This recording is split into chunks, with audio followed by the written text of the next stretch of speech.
Assalamualaikum warahmatullahi wabarakatuh. Selamat pagi sahabat muslim yang dicintai Allah. Pagi ini kami kembali menyajikan embun-embun ilmu yang terpendam dalam luasnya ajaran Islam.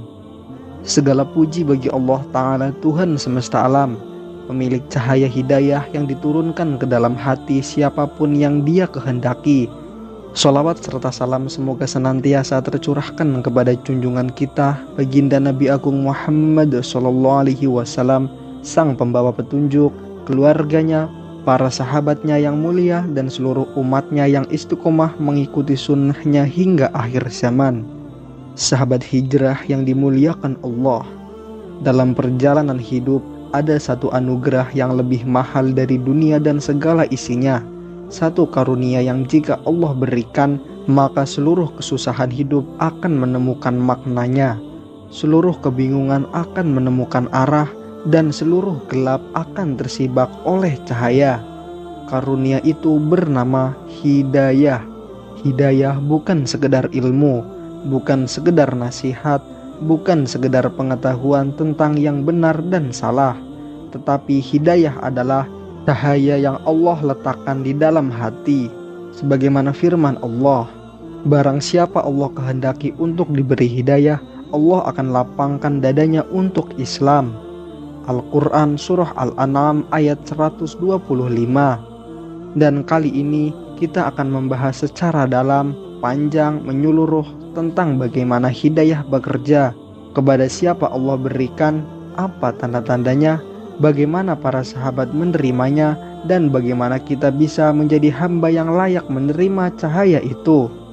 Para ulama menjelaskan bahwa hidayah terbagi menjadi beberapa tingkatan, di antaranya hidayah ilmu, yaitu ketika seseorang mengetahui apa yang benar melalui dalil, tetapi belum tentu ia melakukannya.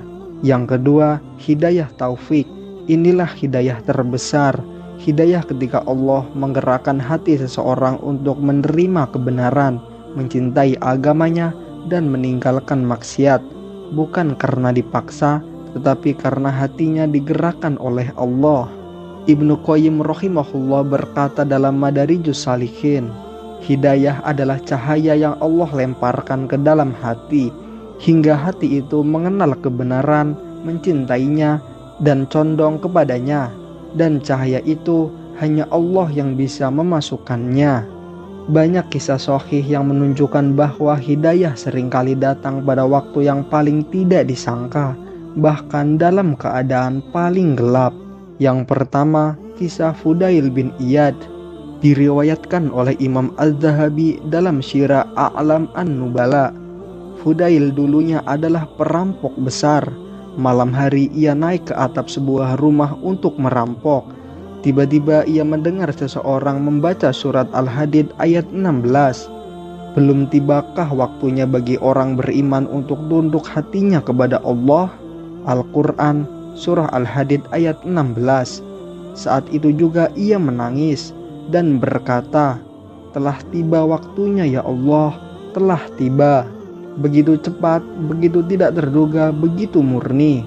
Itulah hidayah, masuk tanpa persiapan manusia, tanpa disiapkan oleh Allah. Ada beberapa tanda-tanda Allah sedang memberikan hidayah. Yang pertama, hati menjadi tenang tanpa sebab duniawi. Sebagaimana sabda Nabi Muhammad SAW, al-birru tuma'ninah, kebaikan itu menenangkan hati. Hadis riwayat Ahmad. Jika hatimu tiba-tiba tenang saat menjauhi maksiat, itu tanda hidayah. Yang kedua, mulai menyukai kajian, masjid, dan hal-hal baik, bukan karena ikut tren, tapi karena Allah sendiri yang melembutkan hatinya. Yang ketiga, maksiat mulai terasa mengganjal. Ini tanda mahal, karena Allah sedang membersihkan hatimu dari kegelapan. Dan yang terakhir, tiba-tiba dipertemukan dengan orang soleh. Ini bukan kebetulan, ini jalan hidayah yang Allah atur. Lalu bagaimana cara menjemput hidayah? Para ulama mengatakan, hidayah itu pemberian, tetapi ada pintu yang harus diketuk. Yang pertama, perbanyak istighfar. karena dosa menghalangi cahaya. Kemudian jaga sholat dengan benar. Sholat adalah kunci hidayah. Dan yang ketiga, rendahkan hati di hadapan Allah. Allah tidak memberi hidayah pada hati yang sombong. Dan yang terakhir, minta dalam sujud. Karena sujud adalah saat paling dekat seorang hamba dengan Allah. Para ulama besar seperti Ibnu Qayyim, Al-Ghazali, Ibnu Rajab Al-Hanbali, dan Syekhul Islam Ibnu Taimiyah memberikan penjelasan yang sangat detail tentang bagaimana hidayah turun ke dalam hati seorang hamba. Mereka menjelaskan bahwa hidayah bukan hanya datang tiba-tiba, tetapi melalui proses yang tidak terlihat, proses yang dikerjakan langsung oleh Allah di dalam batin manusia. Tahapan pertama, lembutnya hati secara tiba-tiba. Allah berfirman, dan sesungguhnya firman atau ketetapan Allah telah berlaku atas mereka. Al-Quran Surah Al-Fusilat ayat 25. Menurut Ibnu Katsir, hati manusia punya fase pembukaan ketika ia tiba-tiba mudah tersentuh, mudah menangis, mudah sadar. Inilah fase awal hidayah dan Allah akan mengaturnya. Tahapan kedua, cahaya ilmu masuk ke dalam hatinya. Sebagaimana sabda Nabi Muhammad SAW, barang siapa Allah kehendaki kebaikan, Allah jadikan ia paham agama. Hadis riwayat Bukhari dan Muslim. Bukan sekedar belajar, tetapi dipahamkan. Bedanya belajar dan dipahamkan adalah belajar adalah usaha manusia, sedangkan dipahamkan adalah anugerah dari Allah. Tahapan ketiga, Allah menggerakkan anggota badannya. Ibnu Qayyim rahimahullah menjelaskan bahwa amal soleh itu bukan murni usaha, melainkan dorongan ilahi. Itulah kenapa sebagian ulama mengatakan, kamu bisa sholat itu hidayah, kamu ingin taubat itu hidayah, kamu merasa berdosa itu hidayah. Segala gerak menuju kebaikan adalah hasil dari pintu hidayah yang Allah buka. Ada beberapa kisah sahabat yang menerima hidayah secara menakjubkan. Yang pertama, Umar bin Khattab radhiyallahu anhu, hidayah yang menghancurkan keangkuhan. Diriwayatkan oleh Imam Ahmad dalam Musnad serta Ibnu Hisam dalam Sirah, Umar keluar untuk membunuh Nabi Muhammad SAW. Namun Allah memutarkan langkahnya ke rumah Fatimah, saudarinya. Saat mendengar ayat Toha, hatinya luluh seketika. Ia gemetar, ia meneteskan air mata.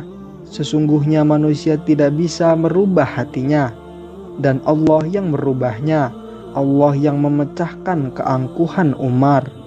Allah yang menembus kekerasan hatinya.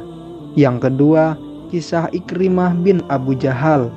Dari musuh Nabi menjadi pewaris ilmu. Diriwayatkan Imam Hakim dalam Al-Mustadrak, hadis sahih. Ikrimah kabur ke Yaman setelah Fathu Makkah. Ia takut dibunuh karena sejarahnya yang kelam. Namun Allah membuka pintu hatinya. Ia kembali, ia masuk Islam.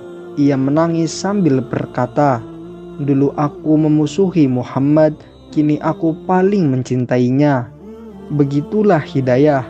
Ia membalikan arah hidup seseorang secara total. Para ahli tafsir menjelaskan bahwa hati manusia memiliki dua kondisi. Kondisi pertama, qalbun qasi, atau hati yang keras. Allah Ta'ala menyebutkan, kemudian hati kalian menjadi keras. Al-Quran Surah Al-Baqarah ayat 74. Hati keras bukan berarti tidak punya logika, tapi ia tidak mampu menerima kebenaran, takut menerima nasihat, menghindar dari muhasabah, lari dari majelis ilmu. Ini tanda bahaya. Kemudian kondisi kedua, qalbun munib, atau hati yang kembali kepada Allah. Hati yang lembut, mudah menangis, mudah tersentuh, mudah bersyukur, seperti yang Allah firmankan. Dan ia datang kepada Allah dengan hati yang kembali. Al-Quran Surah Qaf ayat 33. Dan hati seperti ini adalah tempat turunnya hidayah. Mengapa ada orang yang mudah mendapatkan hidayah, ada juga yang sangat sulit untuk mendapatkan hidayah? Jawabannya adalah karena dosa menghalangi cahaya. Ibnu Qayyim rahimahullah berkata, dosa adalah penghalang terbesar turunnya hidayah. Maksiat menggelapkan hati, gelap itu menolak cahaya. Kemudian karena kesombongan, Allah berfirman, akan aku palingkan dari ayat-ayatku. Al-Quran Surah Al-A'raf ayat 146. Kepada siapa? Kepada orang yang sombong. Dan yang terakhir, karena tidak serius mencari kebenaran. Allah memberikan hidayah kepada pencari kebenaran, bukan sekedar pencari kenyamanan. Ada beberapa jalan menuju hidayah menurut para ulama. Yang pertama, mujahadah atau kesungguhan. Sebagaimana firman Allah, orang yang bersungguh-sungguh di jalan kami, pasti kami beri hidayah. Al-Quran Surah Al-Ankabut ayat 69. Yang kedua, mendekati majelis ilmu, karena ilmu adalah pintu cahaya. Kemudian yang terakhir, mendoakan diri sendiri. Para sahabat setiap hari meminta hidayah. Sahabat hijrah yang dimuliakan Allah, dalam kitab Madarijus Salikin, Ibnu Qayyim rahimahullah memisahkan dua hal, hidayah dan ilham. Hidayah datangnya dari wahyu, dalil, dan petunjuk Allah. Sedangkan ilham, dorongan kebaikan di hati dan hasil dari kesucian jiwa. Ilham bisa keliru, hidayah tidak mungkin keliru. Demikianlah ulama menjelaskan dimensi spiritual seorang hamba. Sahabat hijrah yang dimuliakan Allah, Anda akan menemukan orang-orang yang dulunya mabok kini aktif di masjid. Orang yang dulunya kasar kini menjadi lembut. Orang yang dulunya membenci agama kini ahli qiyamul lail. Hidayah masih turun, hidayah tidak pernah berhenti, karena Allah tidak pernah berhenti membuka pintu kembali bagi siapapun yang ingin pulang. Saudaraku yang dimuliakan Allah, jika hidayah adalah cahaya yang Allah lemparkan, tugas kita adalah menjaga agar hati tetap bersih, agar cahaya itu bisa masuk. Jangan biarkan dosa menghitamkan hatimu. Jangan biarkan lalai mematikan nuranimu. Jangan biarkan dunia menutup pintu surgamu. Selama nafas masih ada, selama jantung masih berdetak, selama mata masih dapat menangis, pintu hidayah selalu terbuka. Hidayah bukan datang karena kita pantas, hidayah datang karena Allah Maha Pengasih. Ya Allah, Tuhan yang membolak-balikan hati, tetapkanlah hati kami di atas agama-Mu. Karuniakanlah kepada kami hidayah yang sempurna, yang menenangkan jiwa, yang memperbaiki hidup kami, yang menghapuskan dosa-dosa kami. Bersihkan hati kami dari gelapnya maksiat, dan gantikan dengan cahaya iman yang Engkau ridhoi. Jadikan kami hamba yang Engkau pandang dengan kasih sayang, bukan dengan murka-Mu. Amin, amin ya Rabbal Alamin. Nah pemirsa, sampai di sini akhir perjumpaan kita hari ini. Semoga ini bisa menginspirasi aktivitas Anda. Terima kasih atas perhatian Anda. Akhir kata, wassalamualaikum warahmatullahi wabarakatuh.